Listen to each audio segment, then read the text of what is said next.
to start in a few moments. For those that can hear me, welcome. Good morning. Hello. Hi. We're going to get started here in a few moments, not to rush you during your time of checking in and being with each other.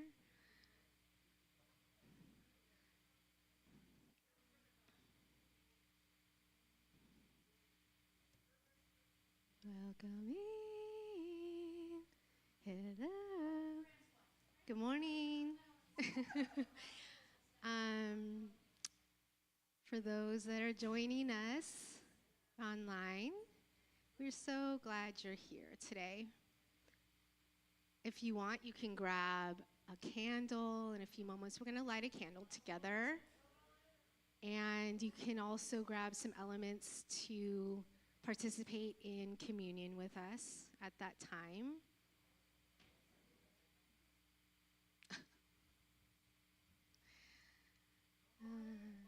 Come on in, beloveds.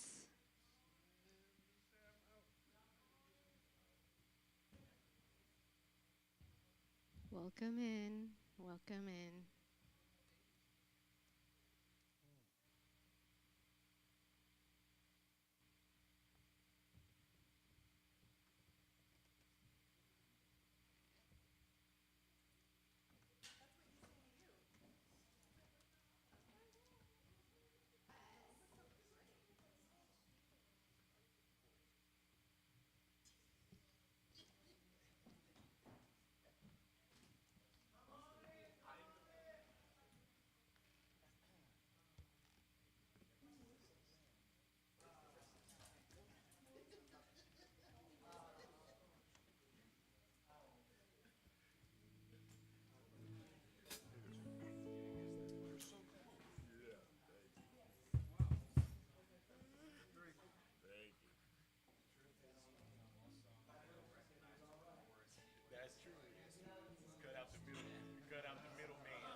Come on in, come on in, come on in, come on in. That's the name of the band, Middlemen. Come on in. Cut out the middlemen.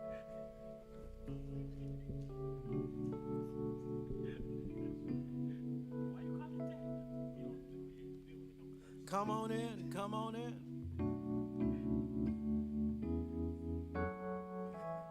Surely goodness and mercy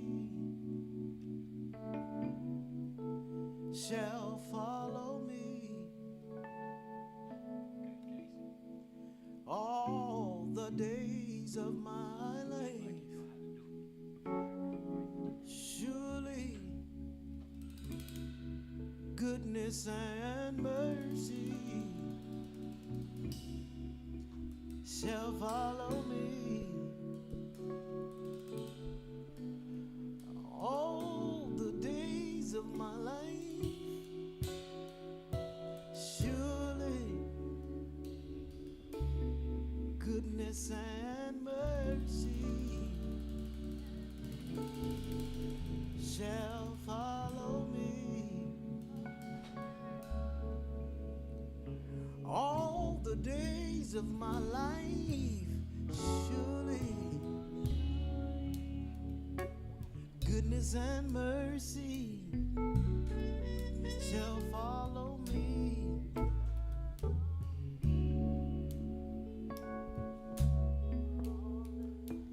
all the days of my life.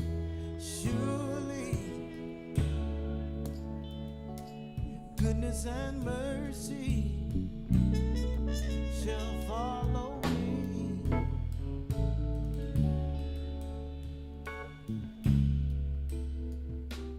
all the days of my life. Goodness and mercy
was all right. Yeah.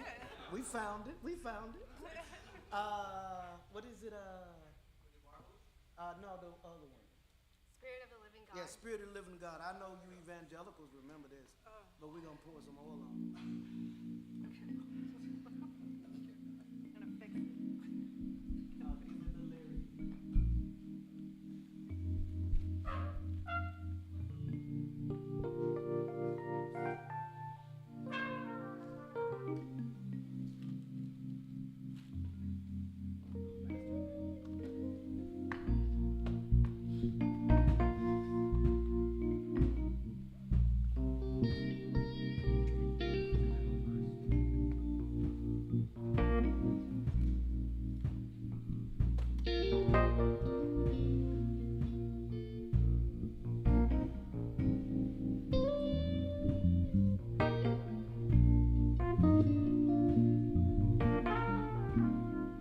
Give me the lyric.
if she has. Good morning, Valley and Mountain.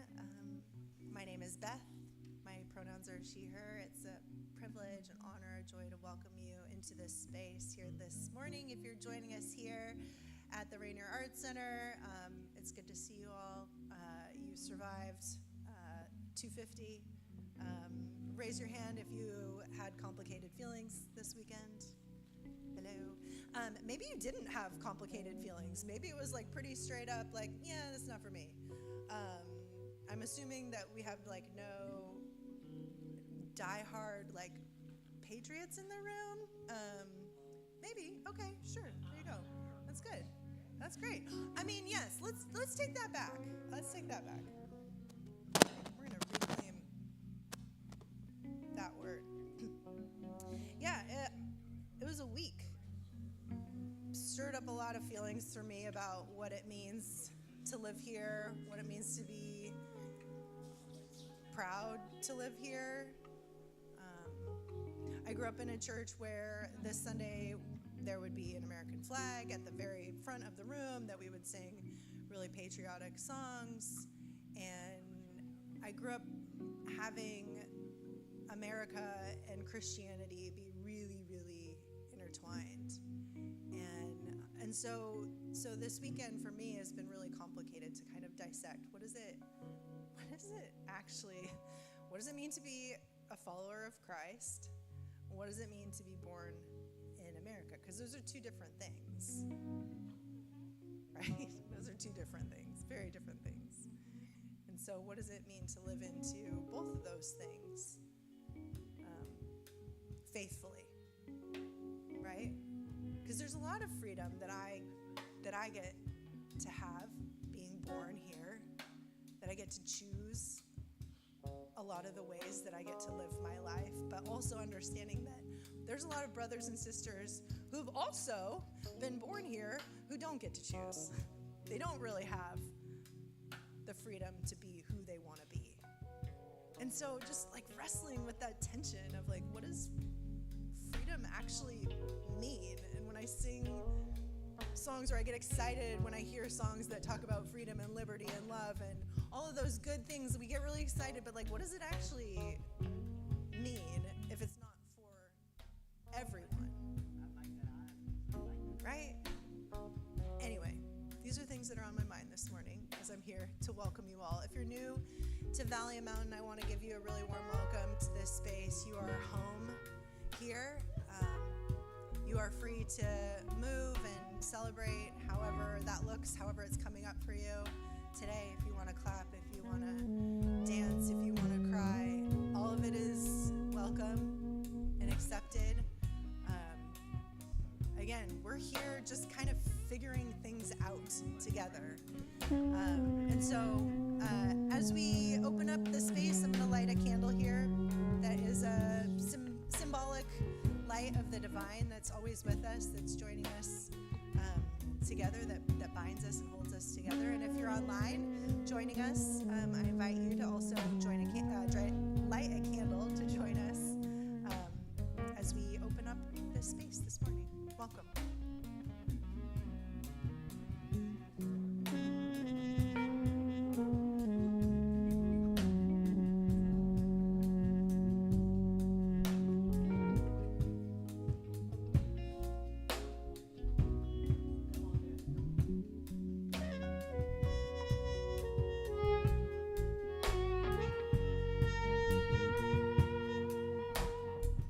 This is the Isley Brothers remix of Welcome Home. Anybody know who the Isley Brothers are?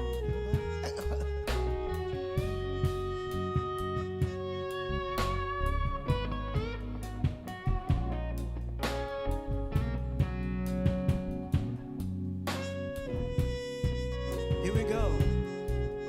No matter where you are on life's journey,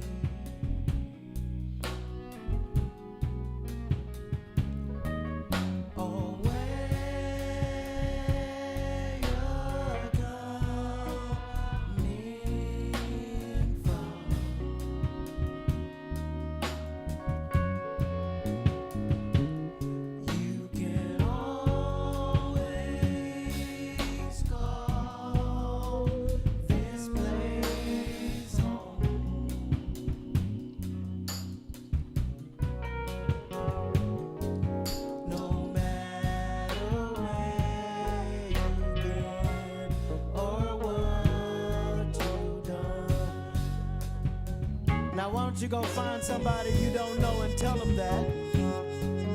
No matter where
you say it 2 more times.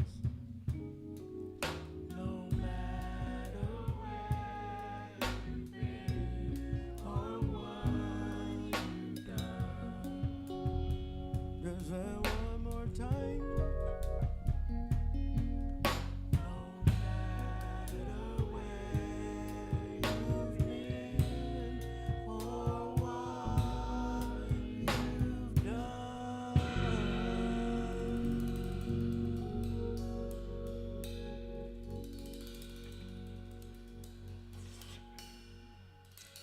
Good morning.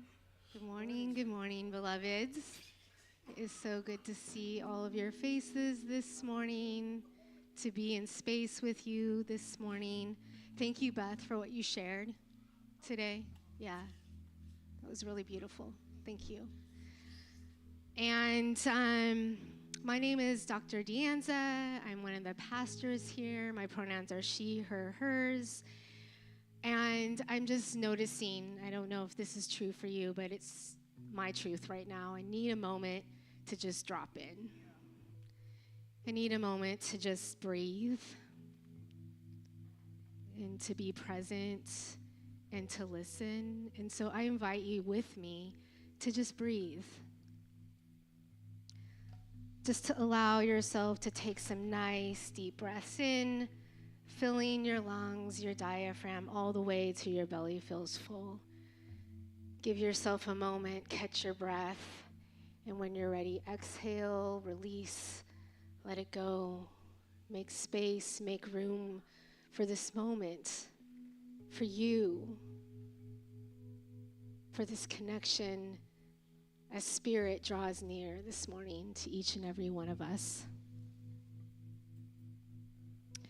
And I want to invite us into, as we continue to breathe, into a meditation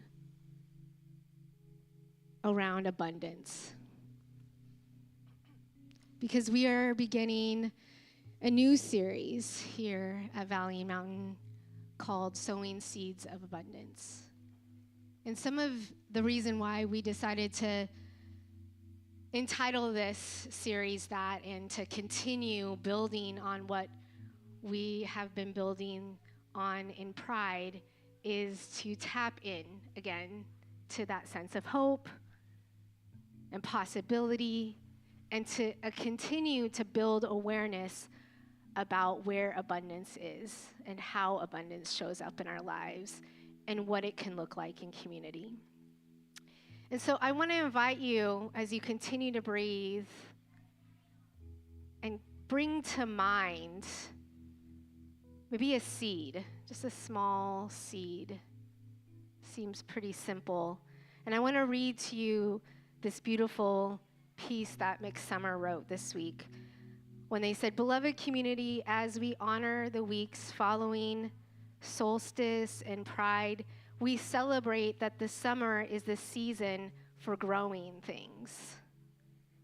And growing things is part of why we gather." Jesus told a parable about a mustard seed, the tiniest of seeds in the region. This tiny seed becomes a giant shrub where birds come to nest and to rest. It is a small image for the abundance of God's blessing. And that is the point. Creation does not need our biggest, shiniest, most impressive offerings. Instead, the sacred asks that we plant a seed. A seed. Whatever that looks like for you, a seed with just a little bit of soil and a whole lot of trust. And so that's what we're entering into today, is to open our hearts, to open our minds, to open our spirits to this seed, the seed of abundance. How might it nourish your soul? How might it nourish your body? How might it build and restore us in community? We have yet to see. We have yet to see, if only we believe. If only we believe. And so I will continue to invite you to connect to that still small seed that is somewhere inside of you. Every week, we'll continue to build on that vision and on that image as we go into the series. I want to take a moment to transition our time into that time of community where we get to share with one another those things that are on our hearts, those things that we feel grateful for and we feel blessed by, and also those things where we feel like we need prayer or encouragement or support from community. And we call this time a time of gratitudes. And so it is a time where I just open it up for those in our community who would like to share what's on your heart, what's on your mind today. We invite you to do so at this time. What are your gratitudes? What are your prayer requests today?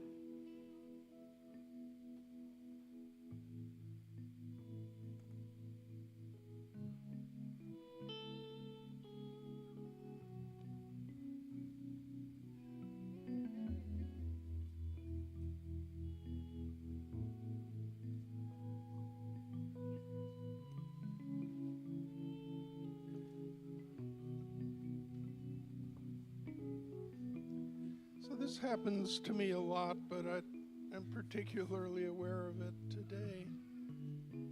I've been on this planet for now about 70 and a half years, and I'm kind of amazed that I get to wake up every day, and I'm grateful. As horrible and difficult as the world can be, it's beautiful, and there are amazing, wonderful people in it, and I thank God for all of you. Thank you so much, Paul. We thank God for you. I wanted to express my gratitude for my new home. But more importantly, Danielle and her family are leaving this week for 2 months in Spain. And I want to ask the community to pray for them and wish them marvelous things on their journey. And if I may, sing a song. May the rain run off your shoulders when you're caught in a storm. When the frost comes a-calling, may it find you safe and warm. May your place be set. May your promises be kept. May you never forget you are loved. I love you, Danielle. It was a beautiful prayer.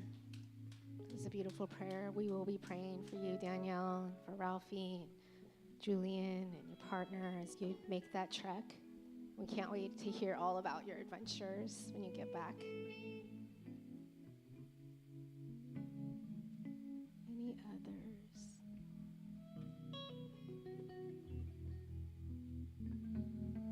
Good morning. Just thankful that Valley Mountain's still here after all these years. Been over 10 years now I've gone here and on and off, and hope it has many more years, and Creator blesses all of these people in this community. I was just thinking about on this holiday that about 10 years ago I went out to Standing Rock, North Dakota on a bus with all these people, and it was when they were fighting against the Dakota Access Pipeline. You know, there was thousands of people came out there, and there were all these cops, helicopters, and things, and I'd never seen snow like that before. It doesn't really snow that much here, does it? You know, and there was one night where I was in this tent. It was like a kitchen tent. It was me and this old guy, and like the fire went out at like 3 in the morning, and I could feel it. Like when you get hypothermia, you actually start to feel warm the moment you're like about to die. That's kind of like an alarm, like, oh, you know. But when that happened, like I felt a spirit come into that tent and like shake me on the shoulder, and I'm pretty sure it was one of my ancestors from my father's mother's side of the family. His name was Anthony Sherman. He was in the Revolutionary War, like Valley Forge and all that good stuff. So, and I think those ancestors, everybody has different ancestors, and they're with us in our lives, they aren't like frozen in time, I believe. So I don't know. I think he was with me in that, and that, something I always remember and think about a lot. Oh, thanks. Thank you for sharing that. I believe that too, that our ancestors are always with us. I really do.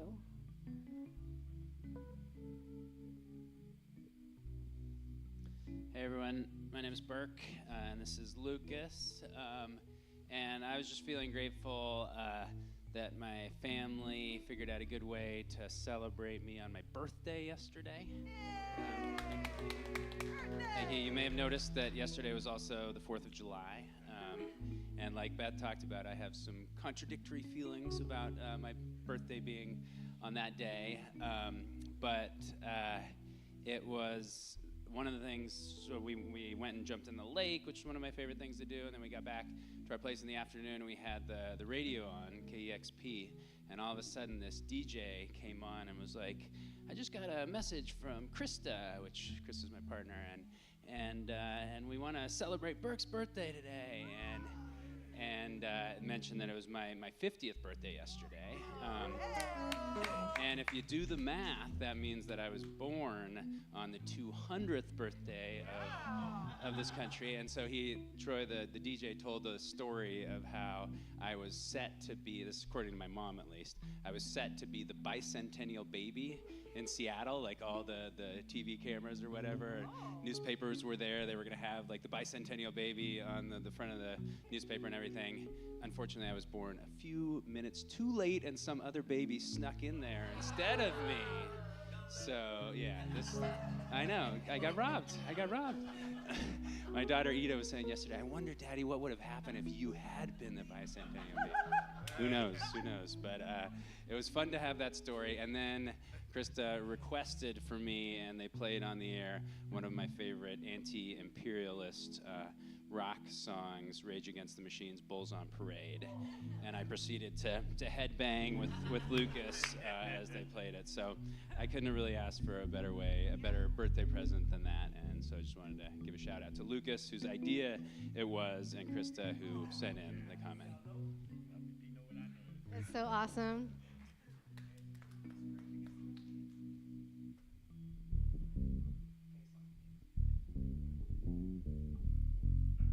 Happy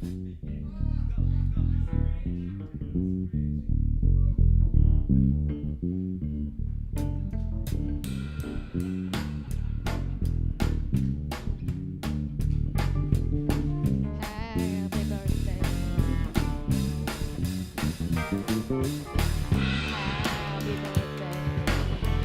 Happy birthday. Happy birthday. Happy birthday.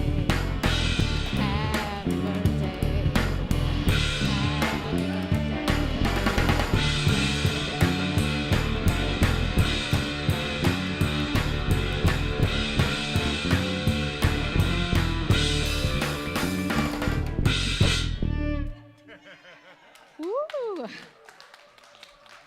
If you tell us it's your birthday and your favorite song, that's our gift to you. I want to mention another loud thing. Dan, so if I doze off during your sermon, it's because I was up with my really loud barking dog most of the night. If any of you have fireworks versus dogs, you know, which gave me a lot of time to think about the people who hear those explosions and are hearing memories in their bodies and minds of war, of being under attack as civilians. And then I'm thinking of people around the world who are in that situation now, with the drones, with the missiles, with ground troops invading their space with guns, and people here in neighborhoods with too many guns. So much of our celebration, even historically, is about war. So may our prayers for peace be part of it too. Thank you for that reminder. Amen. Any others?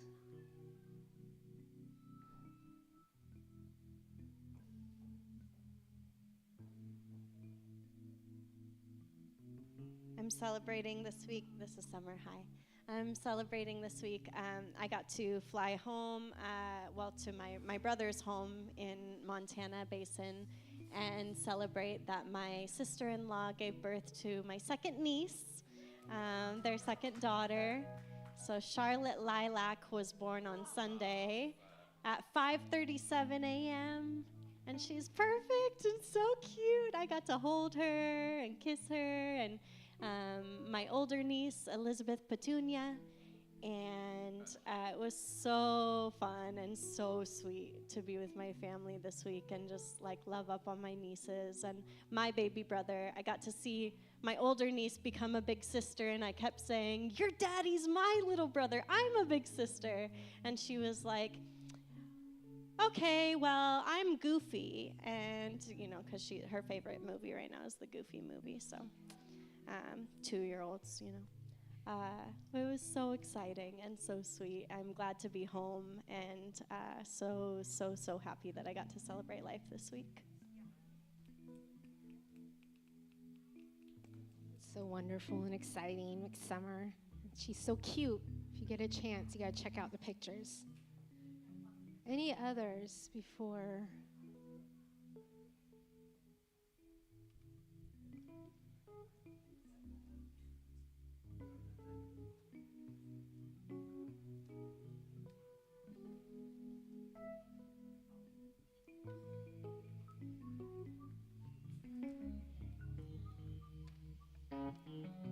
So for the new people, we just kind of write songs on the stage sometimes, so we're going to figure this out. Take me to the top, Casey. And the words are simple: persecuted,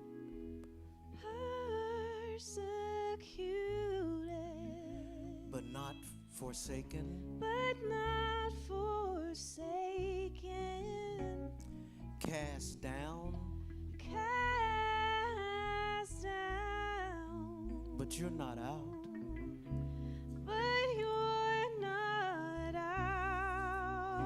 Pressed on every side,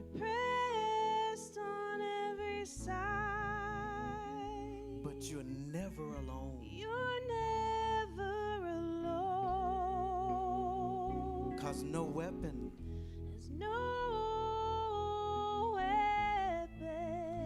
formed against you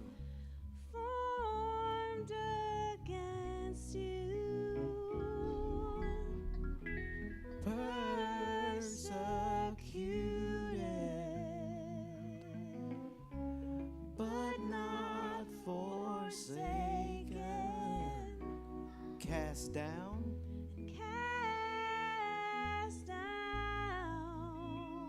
but you're not out.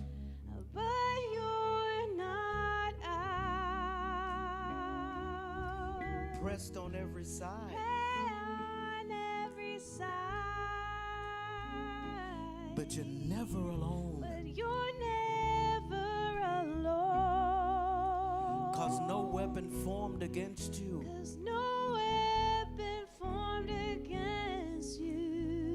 shall prosper.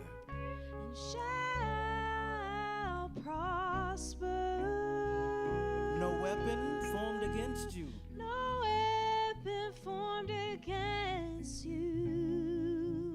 shall prosper. Can we say it again? Say persecuted, but not forsaken. Cast down,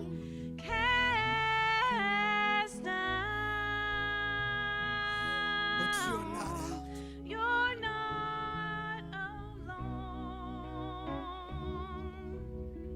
No weapon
but not forsaken. but not forsaken. Cast down, Cast down, but not forsaken. pressed on every side, Pressed on every side. but you're never alone. But you're never alone. 'Cause no weapon formed against you shall ever prosper. No weapon, no weapon, no weapon. No weapon formed against you shall ever prosper. Give it to say it a few more times. Say no weapon until you get No it in your spirit. weapon formed Get it in your spirit that against no weapon you shall ever prosper. Not enough homophobia, sexism, No racism. No weapon. weapon formed against you and shall ever prosper. Every lie that has been told about you, no weapon. No weapon formed against you shall ever prosper. No weapon formed against you shall ever prosper. You may be persecuted, No weapon formed against you. but you're not forsaken. You may be cast But down, not forsaken. pressed on every side, Pressed on every side. pressed on every side, Pressed on every side. pressed on every side. And pressed on every side. Pressed on every side. Pressed on every side. But you're not alone. But you're not alone. But you're not alone. You're not alone. Why don't you turn to somebody and say it? You're not alone. Oh, come on and say it like you mean it. You're not alone.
Was not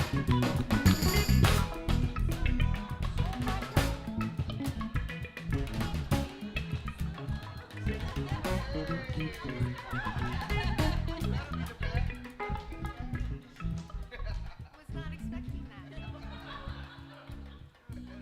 I leave them for 1 week unsupervised. Pride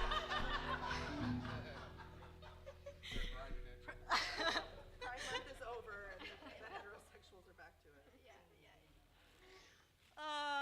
Good morning, beloveds. So grateful to be here with you all.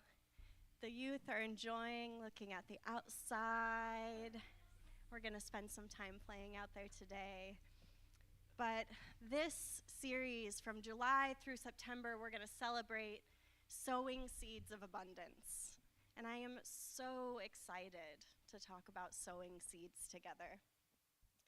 Planting seeds is a way that we make new plants. And even humans begin with tiny seeds, cells that come together and collaborate to make whole beings.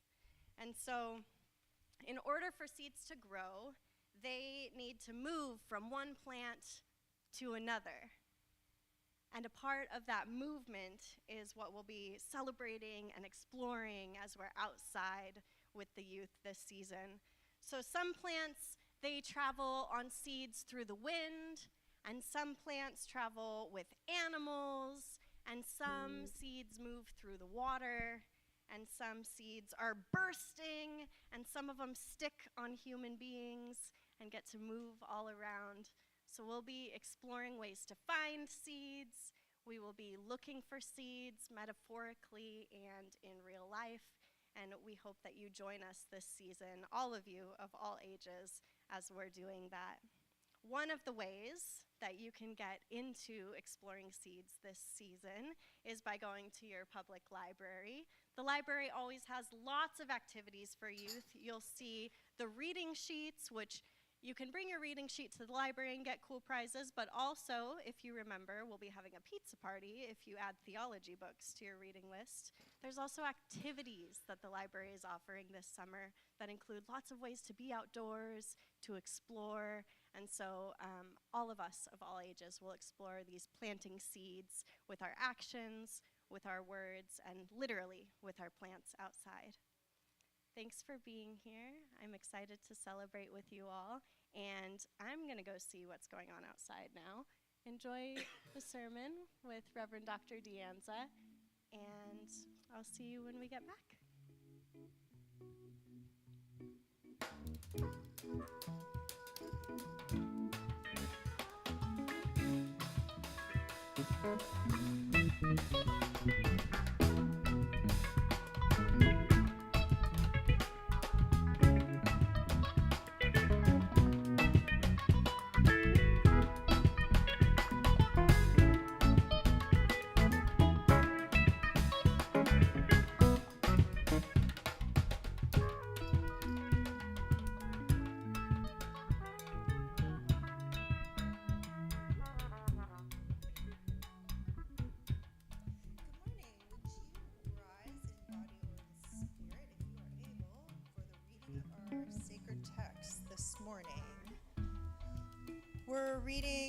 We read from the Women's Lectionary by Dr. Wilda Gaffney, and this morning's text comes from the book of Matthew, chapter 18, starting in verse 21.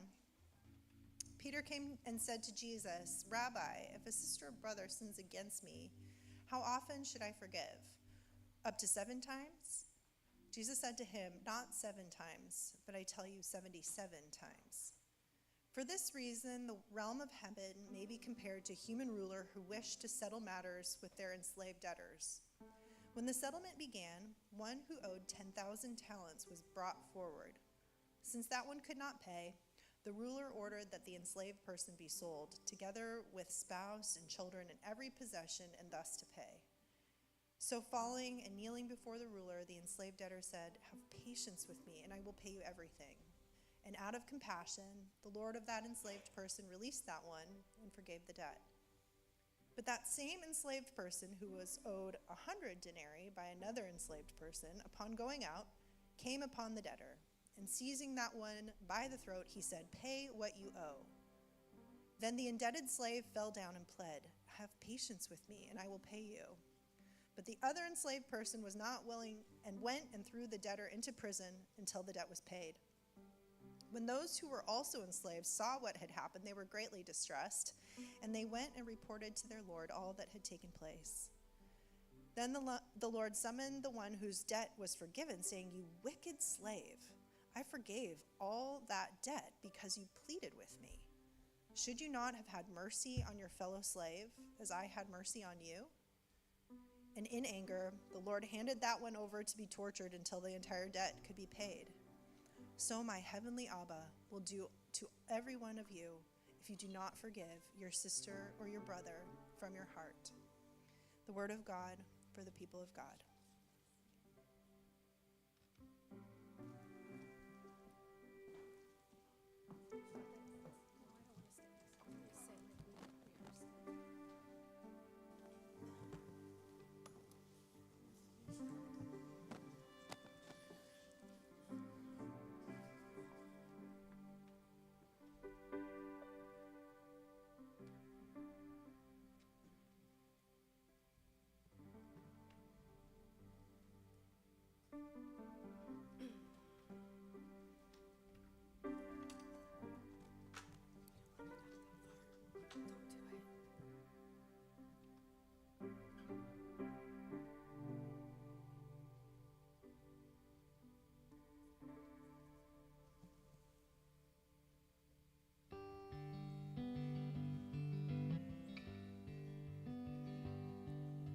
Grandma worked in a cannery, and out in the fields with her family. Grandpa fought in the Second War. He had one more brother before. All I know is fuck the man who says that's not American. So fight for the aunties, the brothers and the babies. Land of the free, you're not fooling me. What is home without love? What is love without home? There's no stranger in the land where the buffalo go.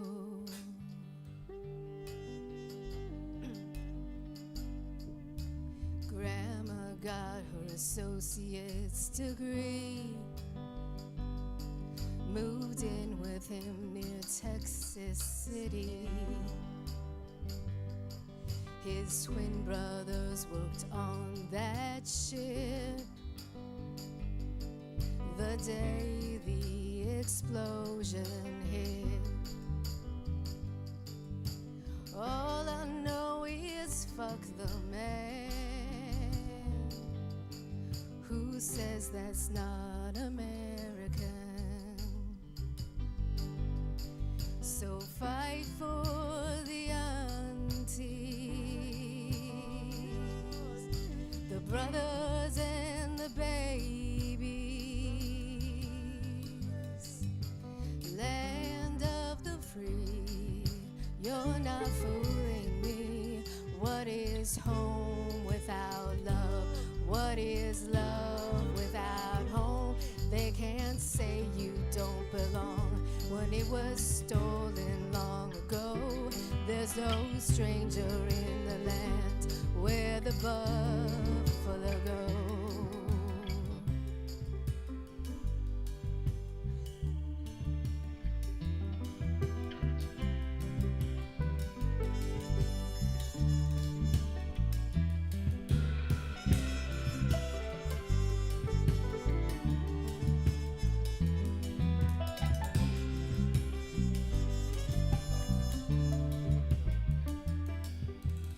All I know is fuck the man Who says that's not American? So fight for the aunties, the brothers and the babies. Land of the free, you're not fooling me. What is home without love? What is love without home? They can't say you don't belong when it was stolen long ago. There's no stranger in the lands where the buffalo go.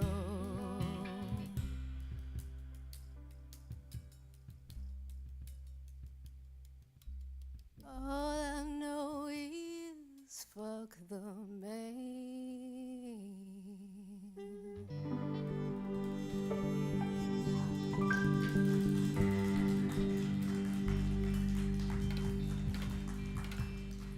And that's how I feel about that.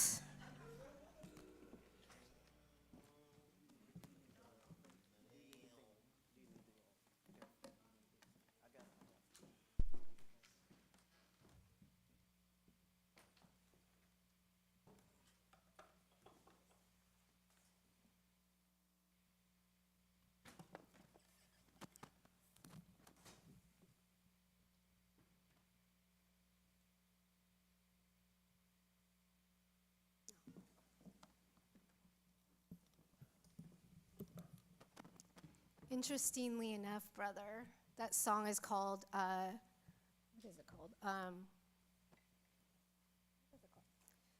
Anyways, who says what? Who says what? Who says that's not American? That's exactly the title of the song. And interestingly enough, that was written by Ray Zaragoza, who is an indigenous activist, singer-songwriter, and was out in South Dakota during the pipelines. And I had an opportunity to get to know her through her music. And so been singing that song all week and wanted to bring it here and share it with y'all. I want to begin our sermon today just focusing and grounding in the gospel reading that Beth just read a little bit earlier from Matthew 18:21 through 35. And I want us to the best of our ability, to try to open our hearts, our minds, our imaginations to what the text might be telling us. Because the text here is calling us to consider the spiritual meaning of forgiveness, which isn't an easy one for us to always sit with. As we begin this new series on abundance, we are invited today to ask the question of ourselves, what is the relationship between forgiveness and abundance? Is there a relationship? Little spirits think so. Is there a relationship between forgiveness and abundance? And if so, what is it? It's the question that I want to plant with you today.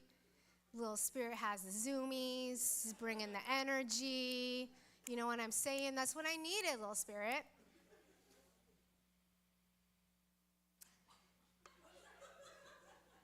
Get it out, boy. Yeah. See, this is what I'm saying. This is community. It's freedom. In this text, Peter is asking a question that many of us have wrestled with ourselves regarding what are we to do and how are we to respond to someone who has wronged us. To Peter's question, how often should I forgive? Up to 7 times. Jesus offers Peter a direct answer that is spiritually, and I want to emphasize that word, spiritually significant, that he then follows with a story. You see, Peter's question is rooted in the desire many of us share in, and that is the desire to create some kind of system some kind of concrete structure to life's more nuanced and complex human dynamics like hurt, harm, betrayal, trauma, denial, abuse, oppression. How are we to respond to harm? If we quantify a response to harm, if we develop a system and we follow it concretely, then will we have peace? If we follow it, dot every I, cross every T, can we say we've done the right thing? When my duty has been fulfilled, will I be able to sleep at night? And then what? Once we fulfilled the forgiveness quota, are we free to respond in kind to ongoing betrayal and harm and oppression? These, my friends, are the very real human questions to very real human problems that humans have wrestled with for all of time, across all cultures and all societies, in all communities. And in truth, and this is the tension, there is no pat answers. There are no buttoned up solutions, no system that can completely soothe or satiate that which troubles our psyches and our souls. We try. We really do, we try. The American carceral system is a response to these questions. It is a response that is deeply troubling and flawed. Because I would argue that the American justice system has perpetuated a great deal of harm, particularly to our Black and brown communities. One reason the United States system is so flawed is that it functions on a moral high ground it actually does not have, because it has not reckoned with the abuse and oppression it has inflicted on indigenous people to whom they stole and occupied their land. The United States has not reckoned with the trafficking and enslavement of Black men, women, and children, whose backs and bodies they've built wealth and a global economy on. The United States has not reckoned. It has not reckoned with its sins. Thus, it has no moral ground, and sadly, no imagination for what is possible. And so as I approached this text this week, I didn't choose this text. I went to the lectionary, I turned the page to this week's lectionary, and this was the gospel reading that was presented to me. When I read it, I immediately felt uncomfortable. I felt disturbed. And I do this sometimes. When I come across a text that I feel uncomfortable with and I'm not sure how to preach it, it's something to sit with it and think about it and reflect on it for yourself, but I'm like, how do I offer this to the people? And so I debate sometimes, looking at other texts and looking at other scriptures and thinking about other approaches that I can take to a moment like this. And then I felt Spirit nudge me, as they do. I felt Spirit challenge me, encourage me to sit with the discomfort. And so I did. I sat with this text all week. I argued with it.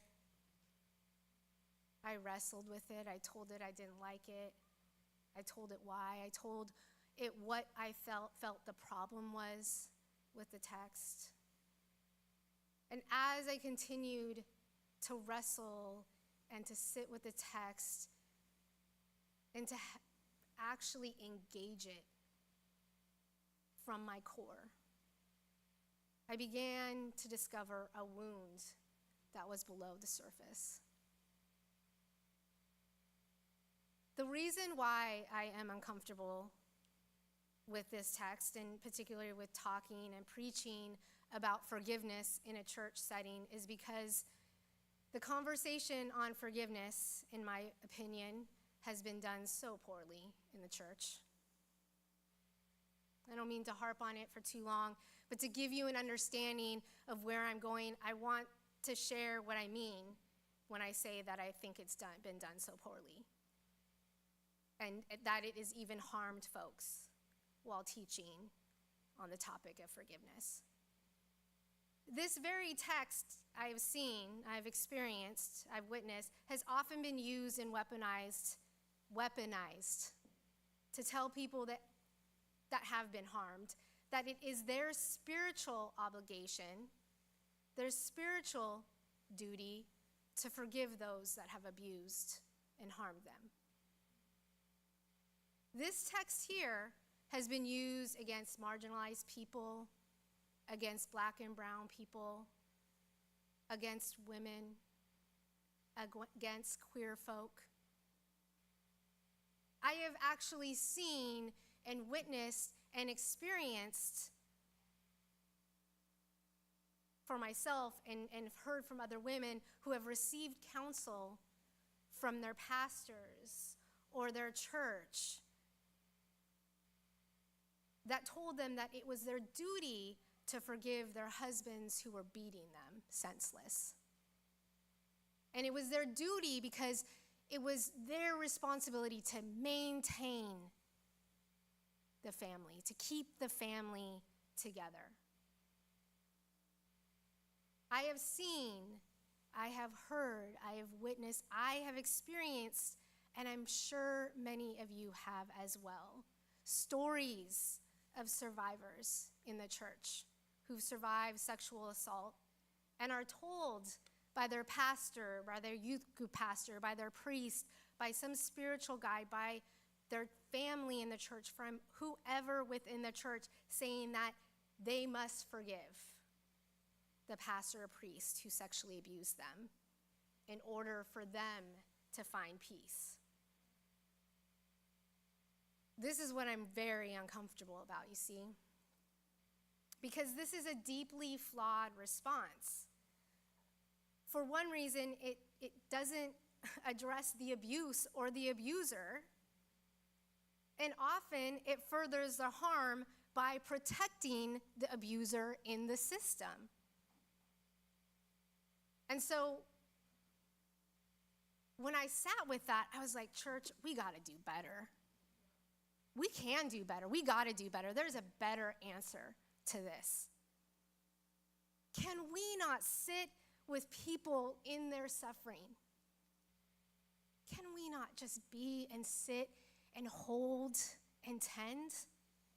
Can we not see and hear people's pain and be in solidarity with them by sitting with, holding with, witnessing? Perhaps if we were able to, we could see, we could imagine the church, we could imagine that there are other possibilities other than condemning people to their abuse and their abusers. So in order for us to go where I hope that we can go today, I have to first name that, because I have to name those realities, and I have to say that the church's use and interpretation of this text is wrong, and it is toxic. The forgive and forget theology is wrong, and it is toxic. The forgive and forget theology is not what Jesus is teaching. The forgive and forget theology is rooted in oppression. It is rooted in racism. It is rooted in misogyny. It is rooted in supremacy. Forgive and forget is not of God. In order for liberation and abundance to be realized, we must understand that forgiveness is rooted in telling the truth. Forgiveness is not about forgetting. If you're asking someone to forget the harm that has been done to them, then it is because you seek to extract something from them. Forgiveness is not about forgetting. Forgiveness is actually an invitation to remember. To remember our interconnectedness. To remember our interdependence. To remember that we are rooted in community and in the divine. What would it mean if we understood forgiveness as a spiritual path to liberation and abundance, rather than a burden of condemnation on those harmed, hurt, and oppressed? Jesus responded to Peter by saying, not 7 times, but I tell you 77 times, which might not mean a lot to us in this current context, but the number 7 in the Bible and in many religious traditions has spiritual significance. In Islam, the Quran describes 7 heavens. In Hinduism, there is believed to be 7 worlds, 7 higher worlds and 7 underworlds. And in Judaism, as well as in Christianity, creation was fulfilled on the 7th day. So the use of the number 7 has spiritual significance. Jesus' answer, as illustrated in the story as divine revelation and divine perspective, is that forgiveness, reconciliation, the word that I like to use, repairing, is an ongoing work. It is an ongoing practice that we are invited to spiritually integrate and cultivate in our lives. Rather than a system, it is a way of being that integrates ongoing reflection, discipline, and practice. Jesus' answer 77 signifies that forgiveness is an ongoing work. There's no ending. We just continue living and leaning into that spirit of repair. It's a practice we continue to cultivate over the course of our lives.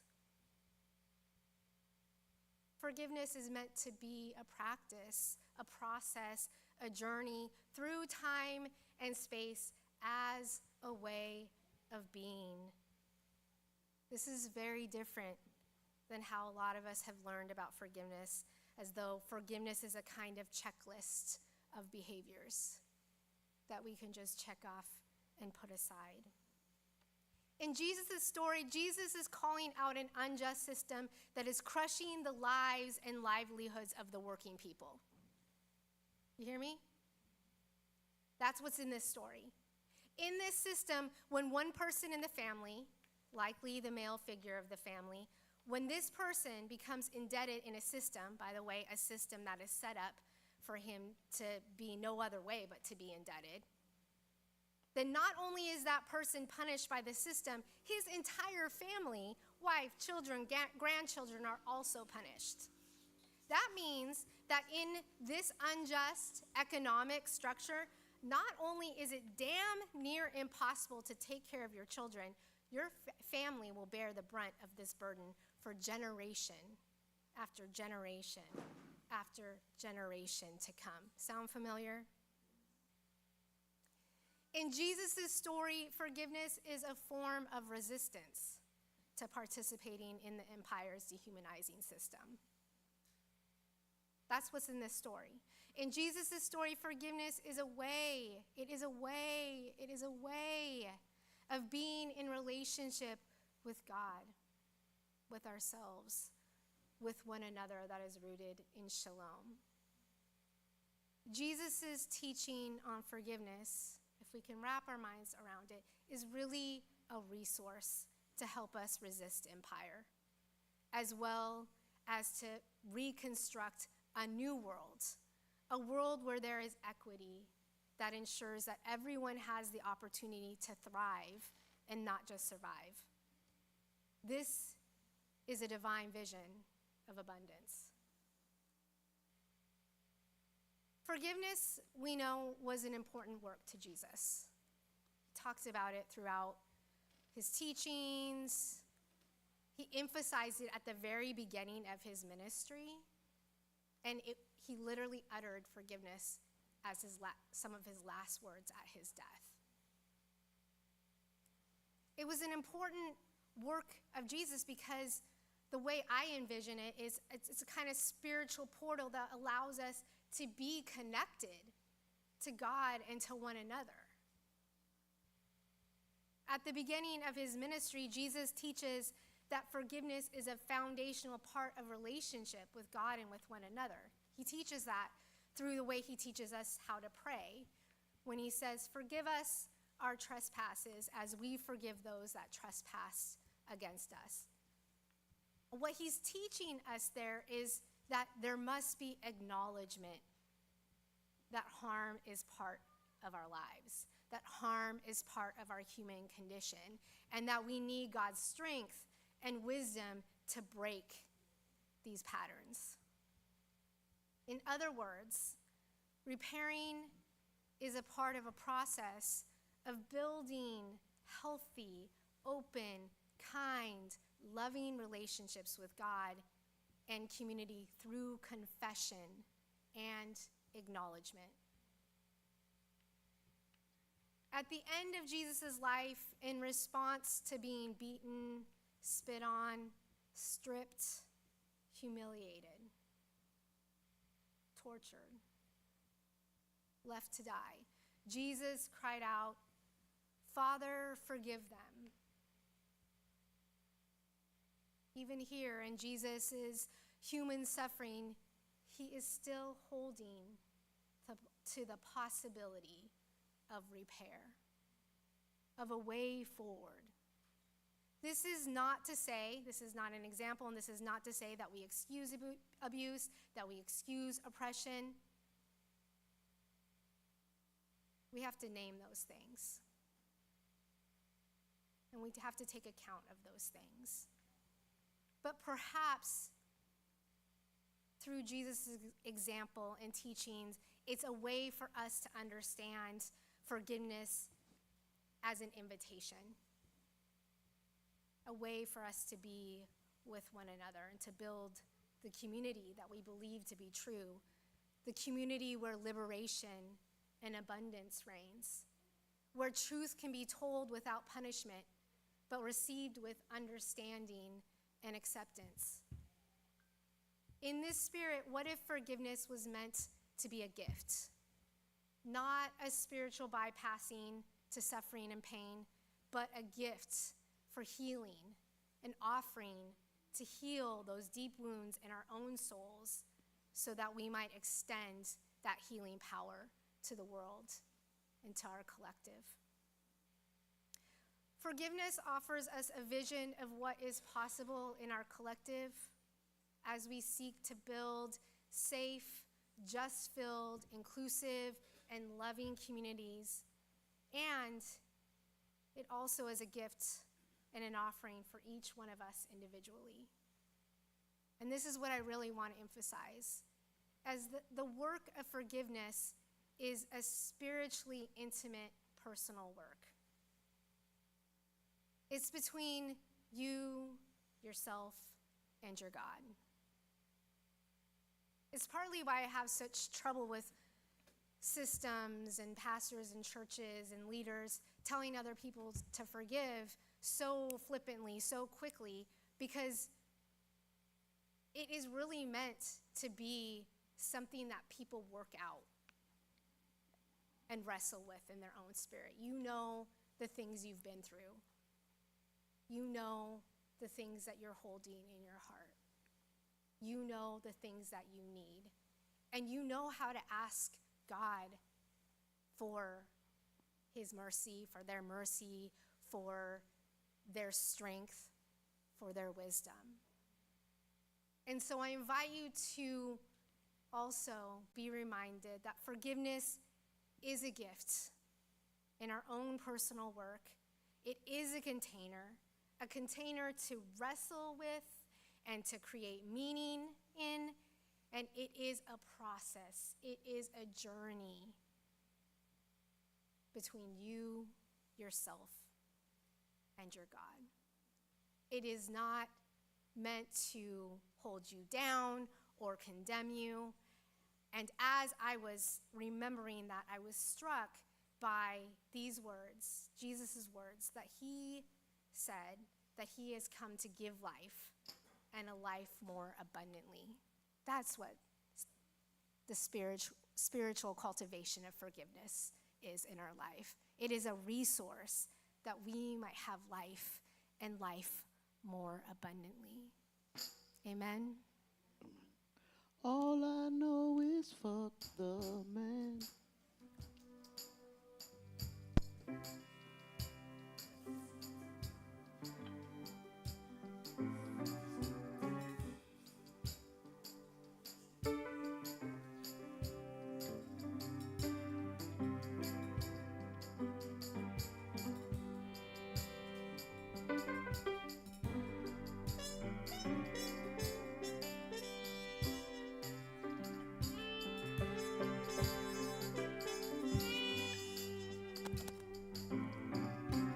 All I know is fuck the man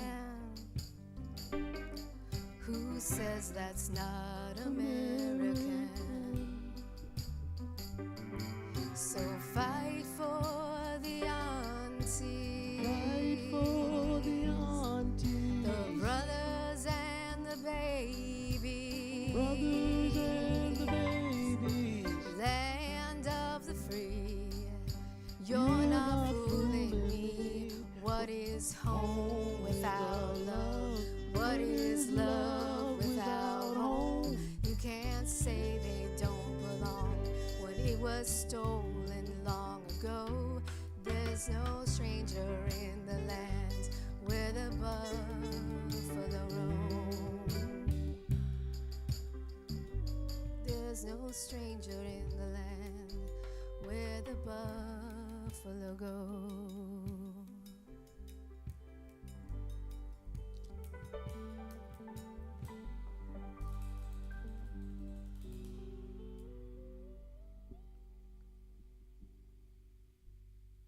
Amen. As we say each week, Valley and Mountain is a community of co-creators, not a group of spectators or consumers. We pool our resources, and together we can do so much more than we could do apart. At this time, you can make an offering or a pledge. If you'd like to make a gift to the offering basket, you can contribute to the baskets at the front of the room when you come forward for communion. You can give online. There's a link in the digital bulletin to the online offering basket, or you can text to give with details in your paper or digital bulletin. If this has begun to feel like a spiritual home for you, and you'd like to become a pledging member or household, you can make an ongoing weekly or monthly gift. And there are links also in your digital or paper bulletins. And if you'd like to redistribute resources through our community mutual aid funds, there's a few mutual aids that we have running right now. You can offer requests resources with the info, again, in your digital or paper bulletins. If this is your first time here, please know that your presence is a gift enough. And so let's pause while we think about how we want to give. This little light of mine, I'm gonna let it shine. This little light of mine, I'm gonna let it shine. This little light of mine, I'm let it shine. Thank you for your gifts and the many ways that you all co-create in this community. Please join me in the offering prayer, which you will find in your bulletin. Wellspring of life, Help us to use our offerings to make peace in our community, set us free from fear, hoarding, and hostility, and renew in us the desire to become open-handed and open-hearted. Teach us to know what is enough so that all may not just survive, but thrive.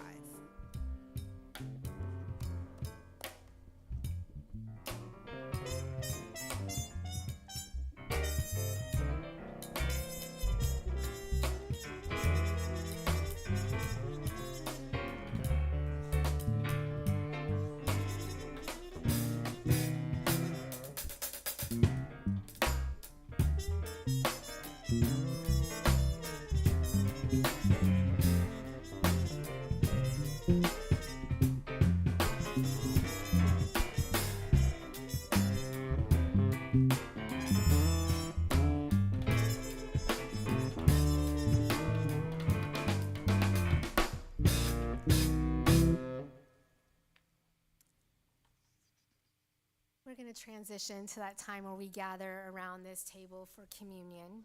In a few moments, there are going to be lines on either side of the stage.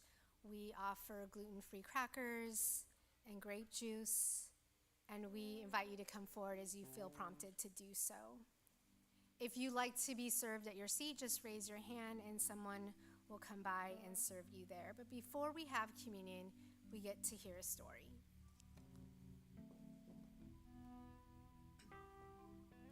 Long ago, Jesus arrived outside Jerusalem.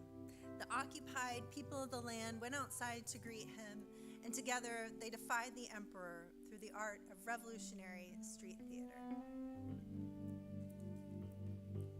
Jesus went to the temple, turned the tables, and welcomed in the people who were sick and disabled, who had been excluded from entering.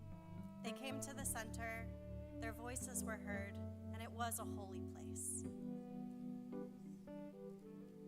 The night before he was executed as an enemy of the state, Jesus gathered his friends to sing and pray and share a meal that would build their courage for the journey ahead. He broke bread, poured the cup, and said, "Do this in remembrance of me." As we do each week, let's stretch out our hands and our hearts towards this table and pray this communion prayer together. Gracious God, pour out your Holy Spirit into us in these gifts, that through this cup and bread we may know that we are beloved without condition. Transform us, make us one body with you and with one another. Amen.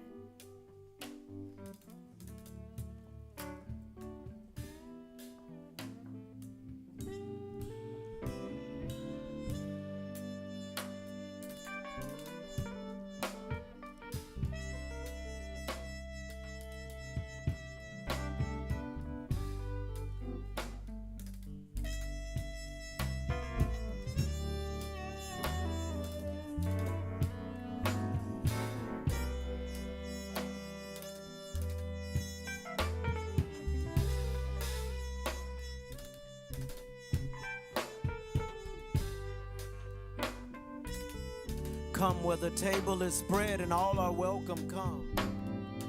Come on home.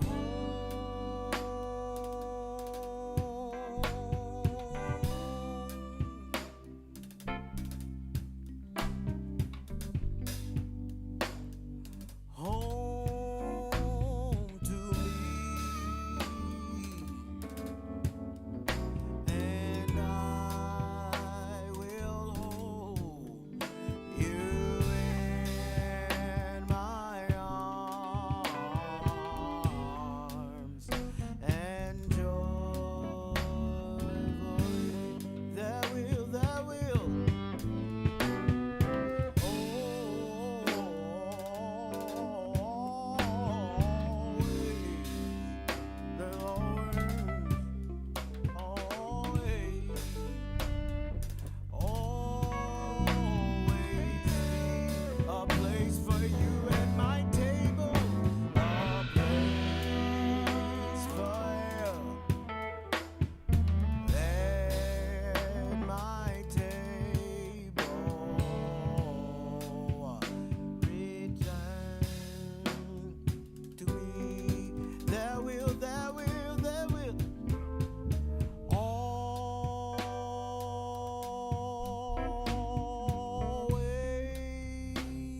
The bread of life. Jesus is crispy this morning. Nice. This one is nice. The cup of liberation.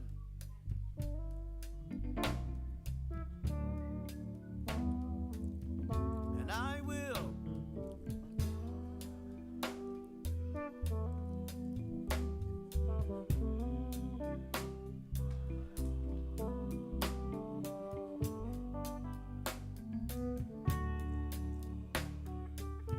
There will.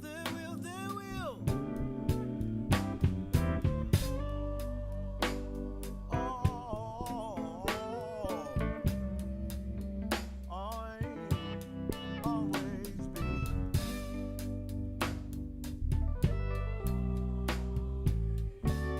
a place for you at my table. At my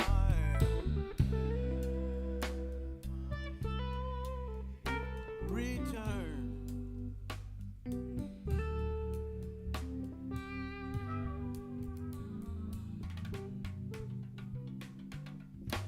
This has been a sweet service, hasn't it? Thank you all for being here with us today, for helping us co-create this time together. Want to especially thank the band picking up these songs on the fly every single week. It's amazing. Our choir, love them so much. For our sound team, for Mick Summer, for Rev Sekou, for all of you.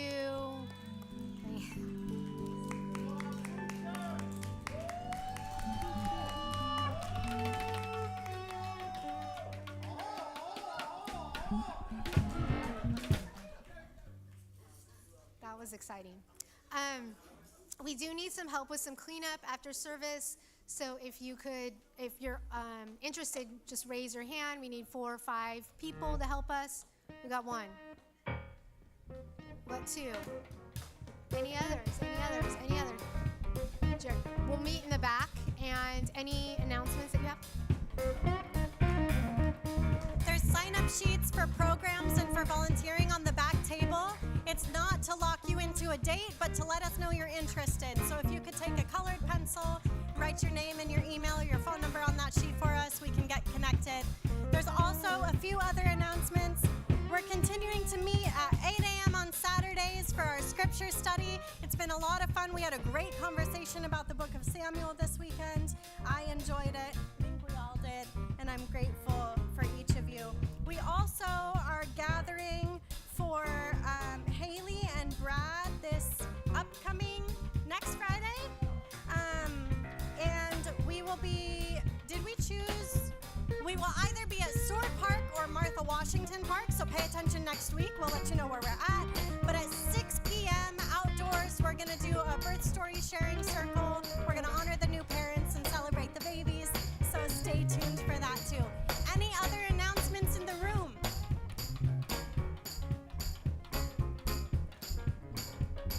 All right.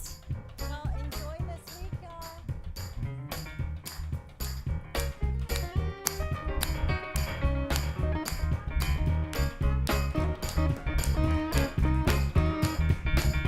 Oh, this joy that I have